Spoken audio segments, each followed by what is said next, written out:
चलिएगा, तो अब हम बात करेंगे अगले मुगल बादशाह के बारे में। तो जैसा कि मैंने बताया, इन 1713 में जहांदार शाह की हत्या करवा दी गई और bye the help of Sayyid brothers, उन्हीं के भतीजे ने, जिसका नाम था फर्रुख सियार। फर्रुख सियार जो जहांदार शाह के ही एक छोटे भाई अजीमो शान का ही क्या था, पुत्र था। क्लियर, जो इनका क्या लगेगा, भतीजा। तो अजीमो शान के बेटे, जिसका नाम था फर्रुख सियार ने, जब उसे चिंता हुई अपने साम्राज्य की, तो उसने मदद ली दो योग्य मुगल सरदारों से या सूबेदारों से, जो इलाहाबाद और पटना के सूबेदार थे, जिन्हें हम सैयद बंधुओं के नाम से जानते हैं। उन्हीं की हेल्प से उसने अपदस्थ किया या हत्या करवाई किसकी, जहांदार शाह की। And then he became the next Mughal emperor. अब हम बात करेंगे फर्रुख सियार की। तो यहाँ पे अगर बात की जाए तो ये होंगे 9th नंबर के मुगल रूलर, क्योंकि 7th नंबर पे आते हैं बहादुर शाह और 8th नंबर पे आते हैं जो अभी हमने डिस्कस किया, Jahandar Shah. And 9th number पे यहाँ पे जो अगले मुगल रूलर हुए वो हुए फर्रुख सियार।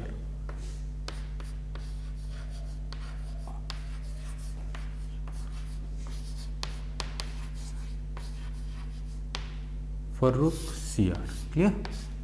फर्रुख सियार के शासनकाल की अगर हम बात करें, इनके टाइम पीरियड की बात करें, तो 1713 से इन्होंने शासन कर पाए थे 1719 तक। तो पहली बात तो ये क्लियर हो गई आप लोगों को, फर्रुख सियार है ना, रूल किया है 1713 से 1719 तक, 1719 तक। क्लियर। अब दूसरी बात जो आती है कि फर्रुख सियार आखिर थे कौन, तो हिज फादर वॉज, इनके पिता का जो नाम था वो था अजीम उस शान।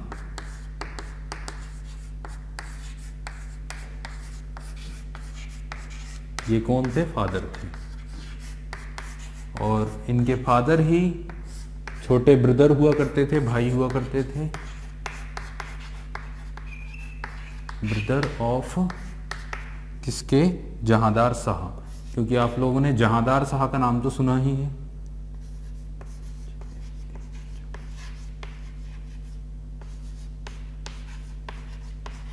जहांदार शाह, क्लियर। तो यहाँ पे आप लोगों का रिलेशन क्लियर हो गया है। अजीम उस शान के बेटे थे फर्रुख सियार, एंड इनके जो पिता थे वो ब्रदर थे, भाई थे छोटे किसके, जहांदार शाह के। तो मैंने बताया था आप लोगों को, बहादुर शाह के 4 पुत्र थे, एक जहांदार था सबसे बड़े, उनके बाद अजीम उस शान, इसके अलावा जो नाम है वो है एक जहान शान। इस तरह से ये 4 पुत्र हुआ करते थे इनके। एक और भी था जिनका नाम अभी क्लियर नहीं हो पा रहा है। चलिए, तो यहाँ पे हम बात करते हैं इनके शासनकाल के बारे में, किसके, फर्रुख सियार के शासनकाल के बारे में। फर्रुख सियार ने शासक बनते ही या बादशाह बनते ही सबसे पहला काम क्या किया, तो इनके पहले कौन रूल कर रहा था, तो इनके पहले रूलर जो रूल कर रहा था वो था जहांदार शाह। जहांदार शाह के 2 सबसे विश्वास पात्र लोग थे, 2 सबसे विश्वास पात्र उसके मंत्री थे। एक नाम था असद खान, और हम सभी को पता है असद खान जो वजीर हुआ करता था किसके समय पर, औरंगजेब के समय पर, सबसे लंबे समय तक वजीर रहा।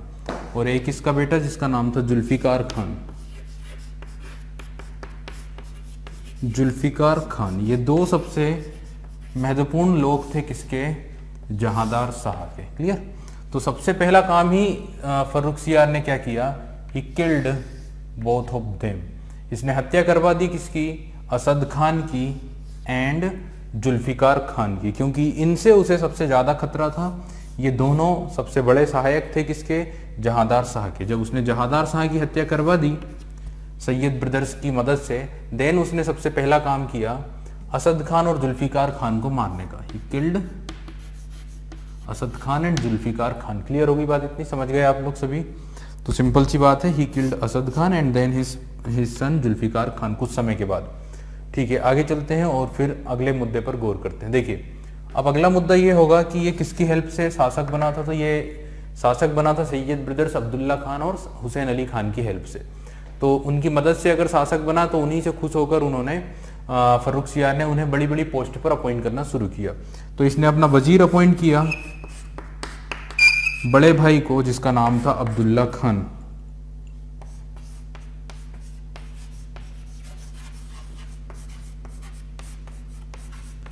और अपना सेनापति, या सेनापति को उस समय कहा जाता था मीर बख्शी।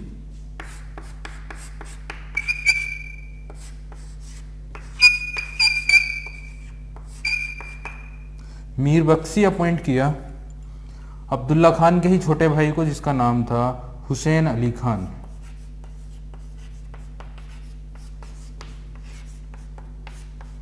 और चूंकि इनकी हेल्प से ये शासक बना था, इसलिए इन दोनों को ही बड़े बड़े पद पर, बड़ी बड़ी पोस्ट पर अपॉइंट किया गया, इन लोगों से खुश होकर।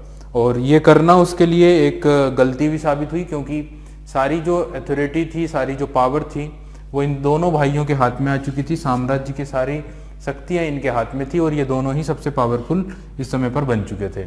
और बादशाह जो था वो सिर्फ नाम मात्र का या कठपुतली के रूप में रूल कर रहा था इन्हीं के निर्देशों पर। क्लियर, अपने वजीर और अपने मीर बख्शी हुसैन अली खान की रिकमेंडेशंस पर। क्लियर, तो जरूरत से ज्यादा ही पावर दी गई सैयद बंधुओं को, और फिर इसे इन्हीं के डोमिनियंस में, इन्हीं के प्रभाव में क्या करना पड़ा, शासन करना पड़ा। ये बात आप लोगों को क्लियर हो गई होगी।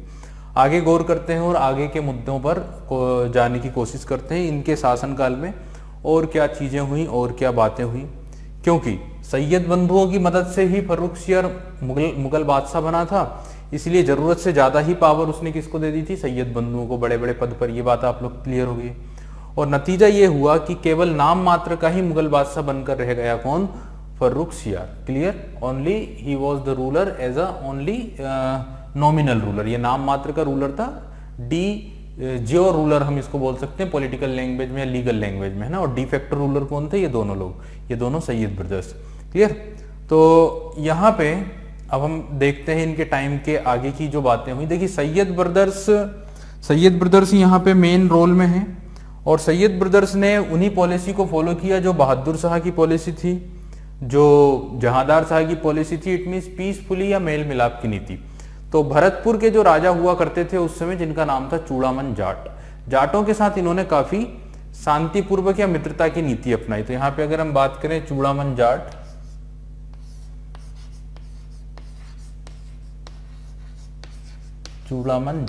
जिन्होंने भरतपुर राज्य स्थापित किया था एक इंडिपेंडेंट, इनके साथ फ्रेंडली रिलेशनशिप रहे हैं किसके, सैयद ब्रदर्स के। सैयद बंधुओं ने इनके साथ काफी फ्रेंडली रिलेशनशिप ही स्टेब्लिश किए।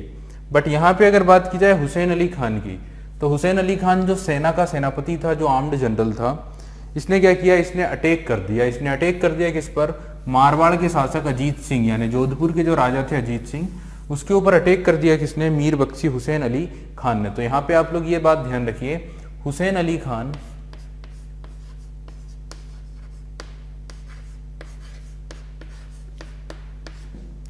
अटैक ऑन अजीत सिंह,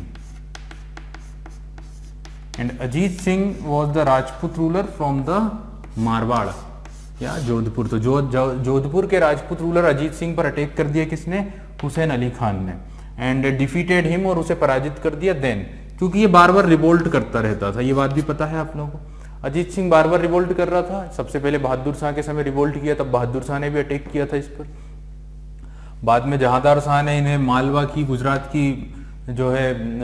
की इन्हें सूबेदारी भी सौंप दी थी, बट फिर से रिवोल्ट किया, और इसी रिवोल्ट को शांत कराया उसके ऊपर अटैक करके मीर बख्शी हुसैन अली खान ने।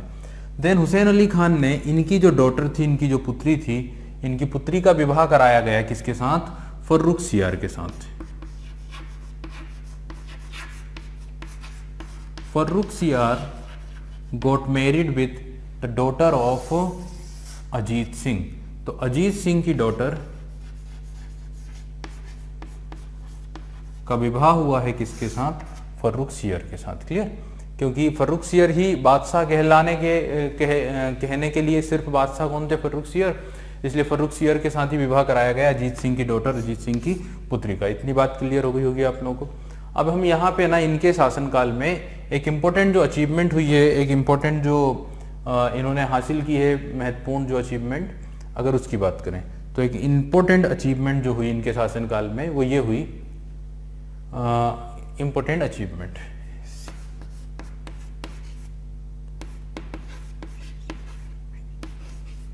तो एक अचीवमेंट वो हुई जो हुई वो ये है कि सिखों के नेता जो थे इस समय पर, और आप सभी को पता है during that time the Sikh leader जो थे वो थे बंदा सिंह बहादुर या बंदा बहादुर।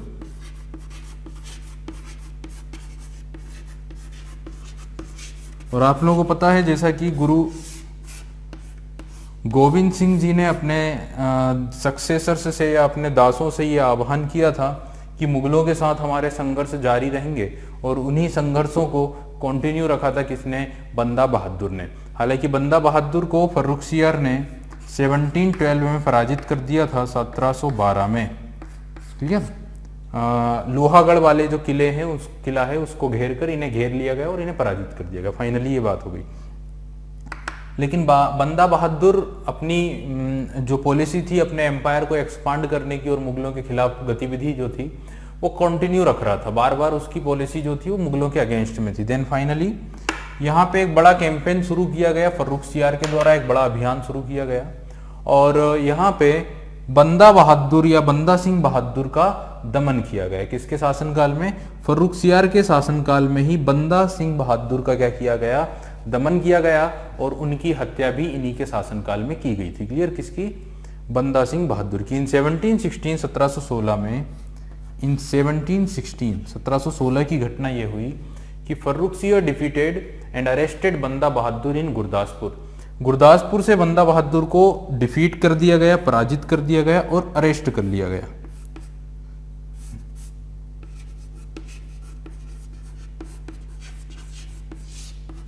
कहां से? इन गुरदासपुर। गुरदासपुर पंजाब में।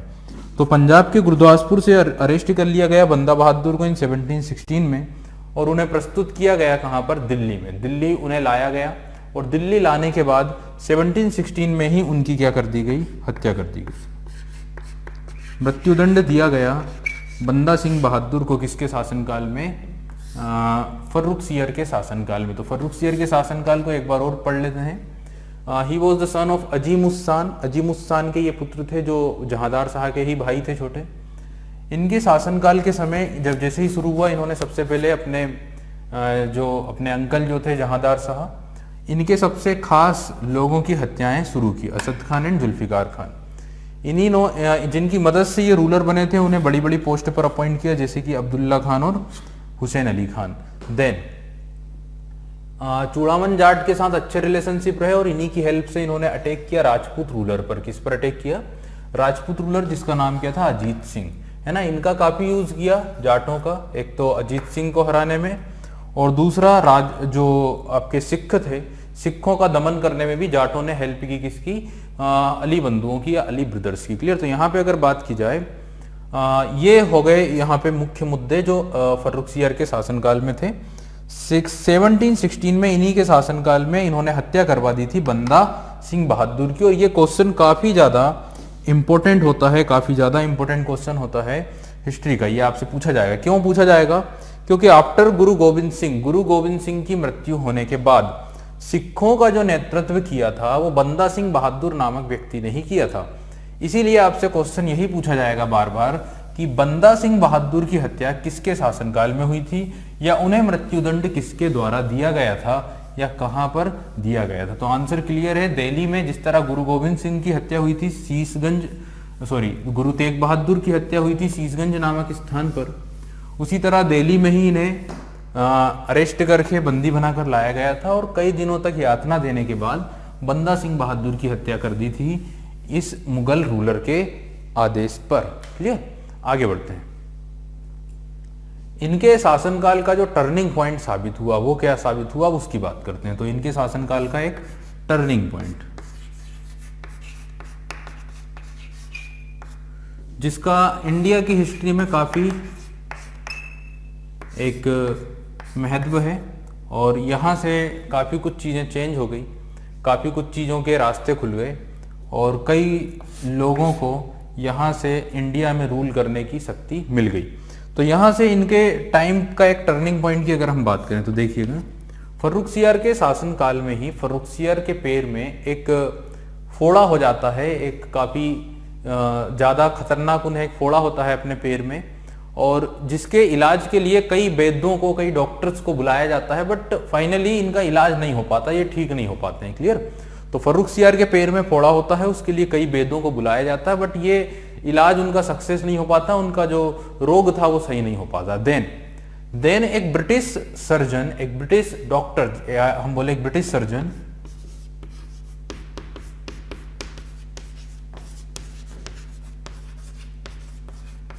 जिसका नाम था हैमिल्टन। तो एक ब्रिटिश सर्जन हुए हैं जिनका नाम था विलियम हैमिल्टन, उनको बुलाया जाता है। तो यहाँ पे एक ब्रिटिश सर्जन जिनका नाम था विलियम हैमिल्टन, विलियम हैमिल्टन के द्वारा सर्जरी की जाती है, इलाज किया जाता है फर्रुखसियर का, एंड फाइनली फर्रुखसियर जो है वो कंप्लीटली सही हो जाते हैं। उनका पैर का जो फोड़ा था वो पूरी तरह से ठीक हो जाता है। Clear? With the surgery, by the surgery of British surgeon William Hamilton. तो विलियम हैमिल्टन की मदद से, विलियम हैमिल्टन की सर्जरी से इनका पैर पूरी तरह क्या हो जाता है, ठीक हो जाता है। अब देखिए ये क्या करेंगे, इस बात से खुश होकर अंग्रेजों के लिए ये एक फरमान जारी कर देते हैं, एक ऑर्डिनेंस इशू कर देते हैं। क्लियर?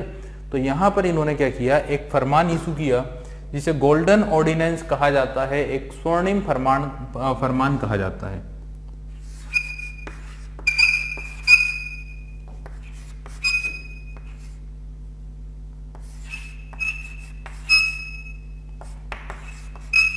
गोल्डन ऑर्डिनेंस या स्वर्णिम फरमान जो इशू किया था 1717 में। ये इनके समय की ना दो इंपॉर्टेंट घटनाएं हो गई। एक तो बंदा सिंह बहादुर की हत्या करवाई जाना 1716 में, और अंग्रेजों के लिए एक स्वर्णिम फरमान, एक गोल्डन ऑर्डिनेंस इशू किया जाना, एक शाही फरमान भी बोल सकते हैं, 1717 में। इस फरमान में ये बात थी कि अंग्रेजों को बंगाल प्रांत, पूरे के पूरे बंगाल प्रांत से बिना बॉर्डर टैक्स दिए, बिना सीमा शुल्क दिए उन्हें ट्रेड करने की, व्यापार करने की खुली छूट दे दी गई थी। क्लियर? तो पूरे के पूरे बंगाल प्रांत का मतलब यह होता है कि उस समय बंगाल काफी बड़ा प्रांत था और उसमें आज का बांग्लादेश भी आता था और आज का जो पश्चिम बंगाल है वो भी आता था, साथ ही उसमें बिहार और उड़ीसा भी आते थे। तो एक बड़ा प्रांत था, असम वाला रीजन का भी कुछ पार्ट था उसमें। तो एक बड़ा प्रांत, एक बड़ा क्षेत्र हुआ करता था बंगाल प्रांत। उस पूरे बंगाल प्रांत में बिना टैक्स दिए, बिना बॉर्डर टैक्स दिए व्यापार करने की खुली छूट मिल गई थी ईस्ट इंडिया कंपनी को या अंग्रेजों को। क्लियर? इस आदेश को ही कहा गया है, इस फरमान को ही कहा गया है गोल्डन ऑर्डिनेंस ऑफ ब्रिटिशर्स, यानी अंग्रेजों के लिए स्वर्णिम फरमान। और साथ ही लीगल लैंग्वेज में, कानूनी भाषा में बात की जाए तो इसे कहा जाता है मैग्ना कार्टा ऑफ EIC।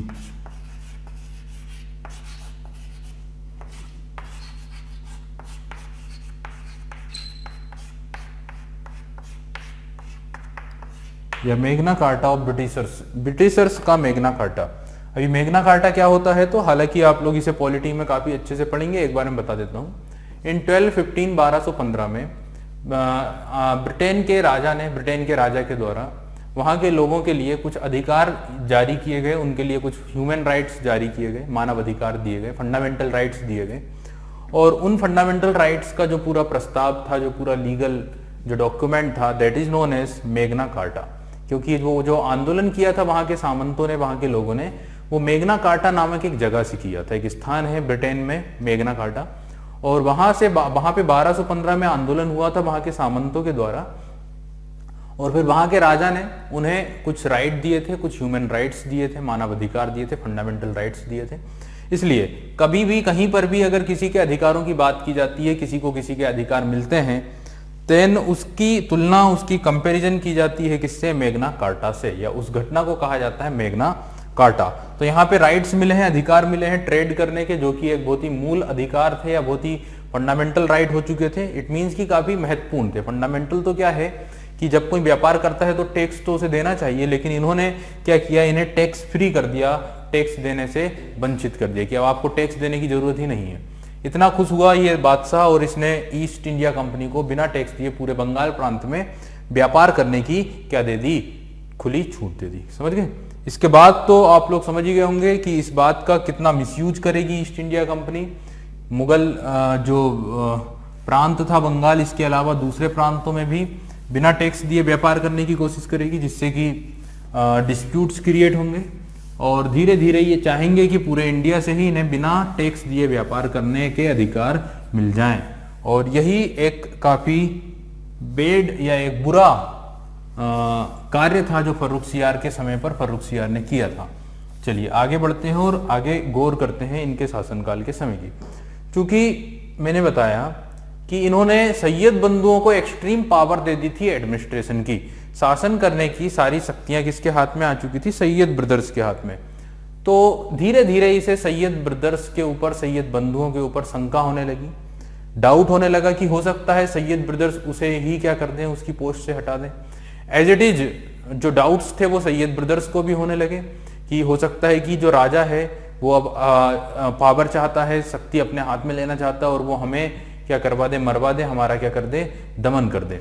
तो इस तरह से दोनों को एक दूसरे के ऊपर शंका होने लगी और दोनों ही एक दूसरे के खिलाफ काफी षड्यंत्र करने लगे, काफी इंट्रिग्यूस होने लगे दोनों के बीच में। और जो मुगल दरबार था, जो दिल्ली का लाल किला था, वो षड्यंत्र का अड्डा बन चुका था इस दौर में, जहां पे सैयद ब्रदर्स अपने बादशाह के खिलाफ षड्यंत्र करते थे और बादशाह उनके खिलाफ षड्यंत्र करना चाह रहे। दोनों को ही एक दूसरे के प्रति इनसिक्योरिटी फील होने लगी थी, सैयद बंधु और फर्रुखसियार दोनों को ही। क्लियर। अब इसमें बाजी जो मारी वो सैयद ब्रदर्स ने मारी। सैयद ब्रदर्स ने तय करा कि फर्रुखसियार को रास्ते से हटाना है, क्योंकि अब वो ज्यादा पावरफुल होना चाहता है और हमारा रास्ता हटाना चाहता है। देन सैयद ब्रदर्स ने तय किया कि मुगलों के जो सबसे बड़े दुश्मन हैं, मुगलों के जो सबसे बड़े दुश्मन हैं, उन्हीं से हेल्प ली जाए और उन्हीं के द्वारा यहाँ पे फर्रुखसियार को हटाया जाए। तो देन जो सैयद ब्रदर्स थे, it means Abdullah Khan and Hussain Ali Khan,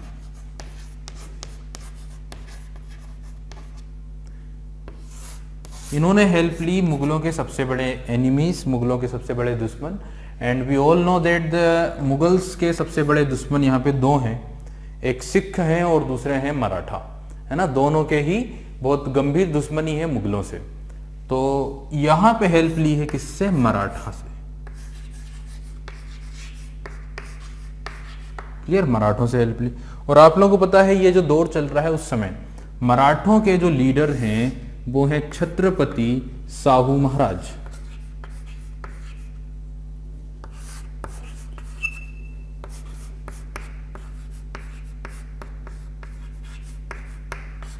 Chhatrapati Sahu महाराज जो यहाँ पे लीड कर रहे थे, लीडर थे मराठों के। और 1713 या 1713 से 1714 अपनी मृत्यु तक मुगलों के जो मराठों के जो सुप्रीम लीडर रहे वो रहे छत्रपति साहू। हालांकि ये नॉमिनल लीडर थे, नाम मात्र के शासक थे, क्योंकि इन्होंने अपने समय पर सारे एडमिनिस्ट्रेटिव जो राइट थे, प्रशासन के जो अधिकार थे, वो दे रखे थे किसे, पेशवा को। तो इनके जो एडमिनिस्ट्रेटर थे वो पेशवा थे। और इनके समय पर जो सबसे पहले महत्वपूर्ण पेशवा बने हैं, इनके शासनकाल में जो पहले पेशवा बने हैं, फर्स्ट जो पेशवा बने हैं, क्योंकि इनके समय के पहले पेशवा की बात कर रहे हैं, क्योंकि पहले पेशवा तो शिवाजी के समय पर ही बन चुके थे। क्लियर, वो फर्स्ट पेशवा वहां पे थे। यहाँ पे जो पहले पेशवा बने उनका नाम था बालाजी विश्वनाथ।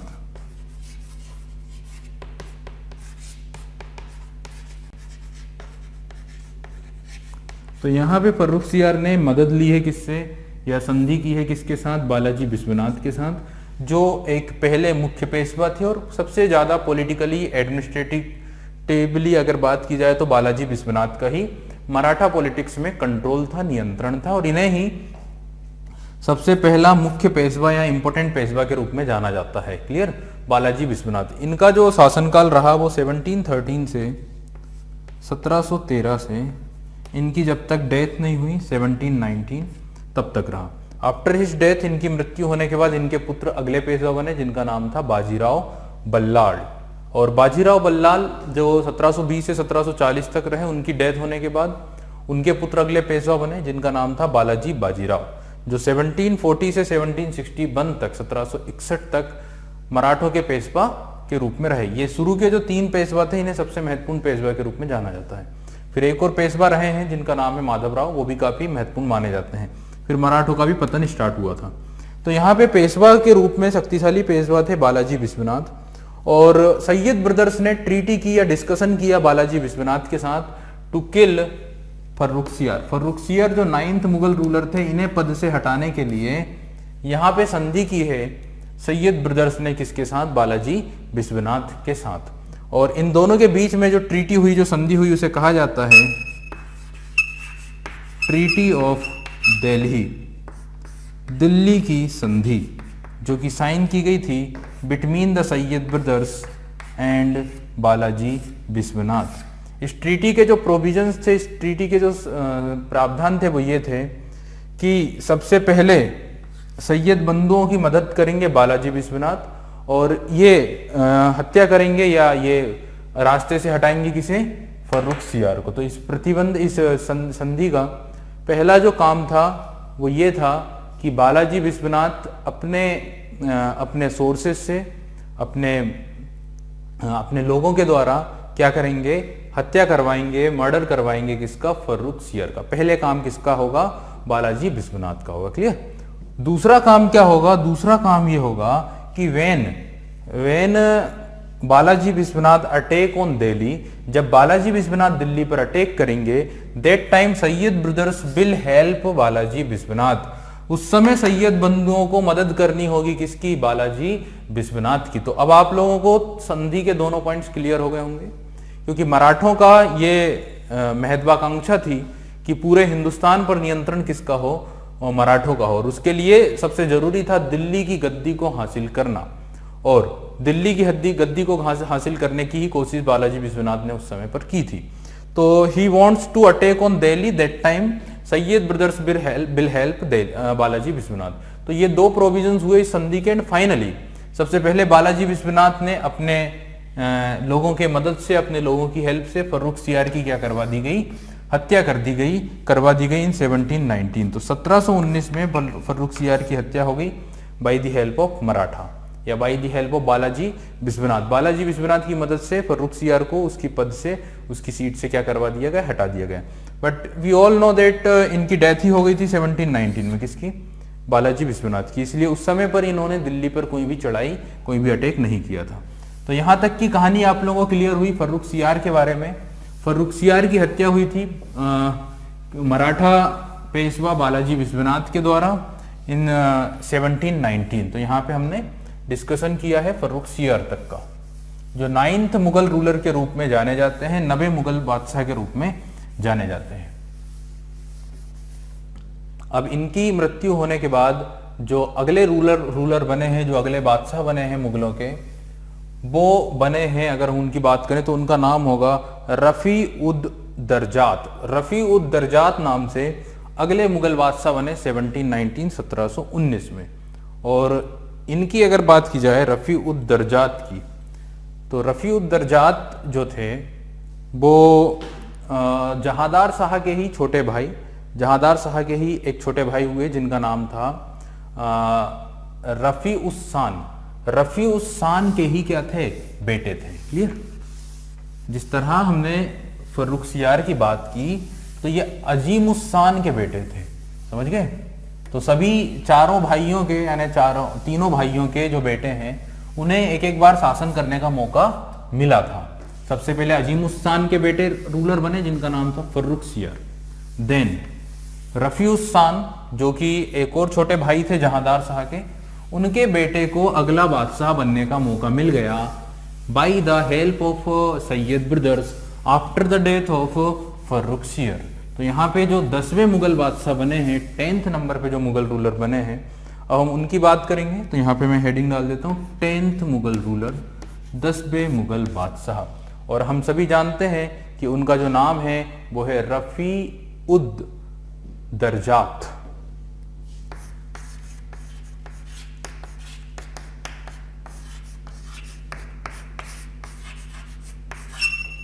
दरजात।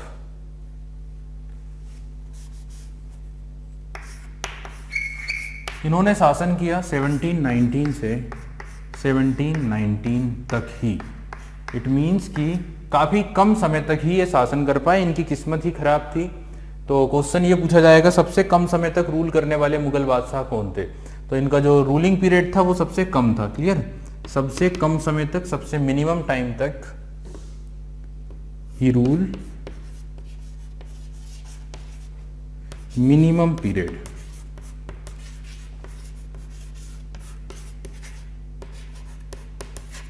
इन मुगल एम्पायर और मुगल डायनेस्टी। तो मुगल डायनेस्टी में सबसे कम समय तक शासन किया ही किसने था, रफी उद दरजात ने। यहाँ पे रिलेशनशिप क्लियर कर लेते हैं। अच्छा, कितने समय तक रूल किया था? 3 मंथ,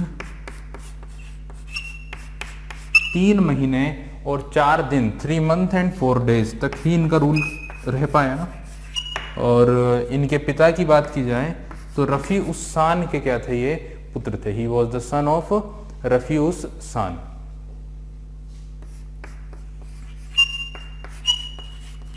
इनके पिता का नाम था रफी उस सान।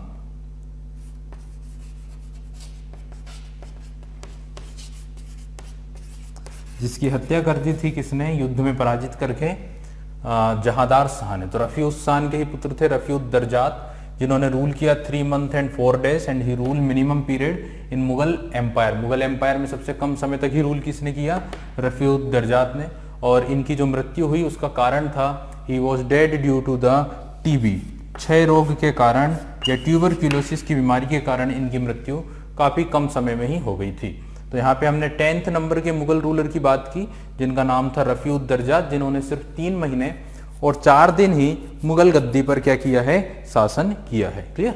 चलिए अब हम बात करते हैं इनके बाद जो अगले रूलर बने हैं 11th नंबर पर, 11वें नंबर पर, after the death of Rafi ud Darajat due to the disease of tuberculosis. Tuberculosis की बीमारी के कारण 10वें मुगल बादशाह की मृत्यु हो गई।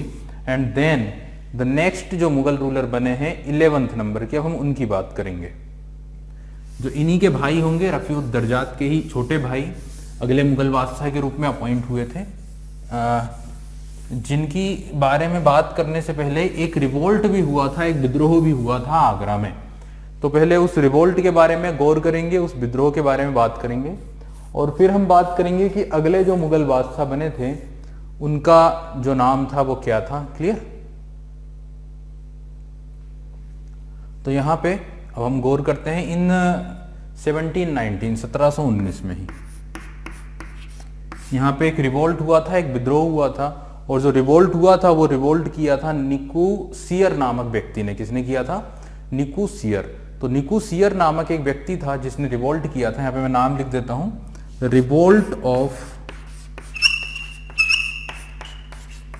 निकुसियर।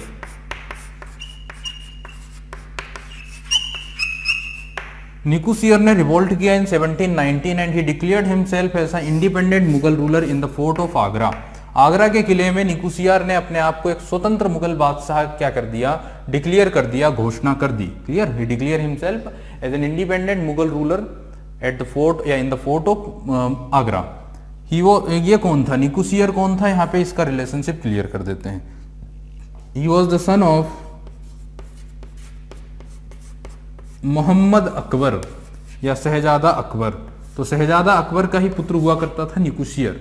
And we all know that the Akbar या शहजादा Akbar is the biggest son या young eldest son of Aurangzeb. Aurangzeb का सबसे बड़ा पुत्र था Mohammad Akbar. And we all know that he revolted against his father in 1681 1681 में इसने रिवोल्ट किया था अपने पिता के खिलाफ। और इसी का पुत्र हुआ है, इसी का बेटा हुआ है जिसका नाम था निकुसियर। निकुसियर ने रिवोल्ट किया था इस समय पर जिस समय पर मृत्यु हो गई थी किसकी? रफी उद दरजात की। और इसी का फायदा उठाकर निकुसियर ने रिवोल्ट किया आगरा के किले में और डिक्लेयर कर दिया अपने आप को इंडिपेंडेंट मुगल रूलर। बट ये जो रिवोल्ट था it was demolished by, we all know that कौन डिमोलाइज करेगा, कौन पतन करेगा इसके रिवोल्ट को। और हमें पता है कि इसके रिवोल्ट का पतन कर दिया था किसने? सैयद ब्रदर्स ने। तो सैयद ब्रदर्स जो उस समय सबसे पावरफुल थे, सैयद ब्रदर्स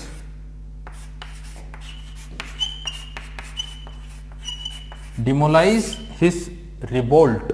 इसके रिवोल्ट को सैयद बंधुओं ने क्या कर दिया? समाप्त कर दिया।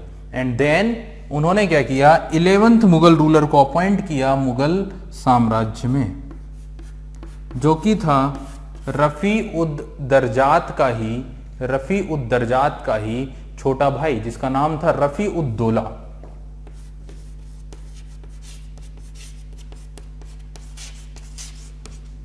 Rafi ud Daula became the 11th Mughal ruler, है ना। रफी उद दौला 11वां मुगल शासक बना और इसका भी शासनकाल 1719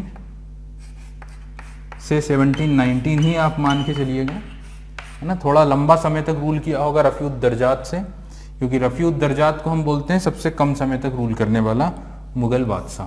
अब रफ़ी-उद-दरजात के बाद उसी का छोटा भाई रूलर बना है 11th नंबर पे, जिसका नाम है Rafi-ud-Daula, by the help of Sayyid brothers की ही मदद से। बट है ना, एक बार हम रिलेशनशिप क्लियर कर लें।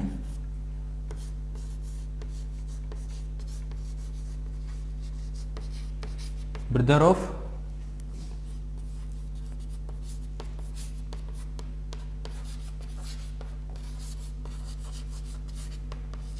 रफ़ी-उद-दरजात, क्लियर, एंड इट मीन्स कि he was also the son of, ये किसके पुत्र होंगे, ये होंगे रफ़ी-उद, जो भाई थे रफ़ी-उद, जो हमने डिस्कस किया था कि जो 4 भाई थे ना इनके, उन्हीं के ये पुत्र थे जिनका नाम था रफ़ी-उद-सान। तो रफ़ी-उद-सान के ही पुत्र थे Rafi-ud-Darajat and then Rafi-ud-Daula, clear. तो यहाँ पे Rafi-ud-Darajat and Rafi-ud-Daula both are the son of Rafi-ud-San, clear. Azim-ud-San के बेटे थे कौन, फर्रुखसियर। अजीम-उद-सान के बेटे पहले रूलर बन गए, और अब जो रूलर बनने का मौका मिला वो रफ़ी-उद-सान के जो 2 बेटे थे उन्हें मौका मिला, और फिर सबसे आखिरी में जो जहान शाह होंगे उनके बेटे को अगला मुगल बादशाह बनने का मौका मिलेगा मोहम्मद शाह के नाम से, क्लियर। तो यहाँ पे ये जो रूलर बने हैं रफ़ी-उद-दौला, इनकी भी किस्मत खराब थी, ये भी ज्यादा लंबे समय तक रूल नहीं कर पाए, एंड ड्यू टू डिसेंट्री, अतिसार रोग हो जाने के कारण इनकी भी कुछ ही समय के बाद ही क्या हो गई, मृत्यु हो गई। तो यहाँ पे मैं लिख देता हूँ due to dysentery he was dead.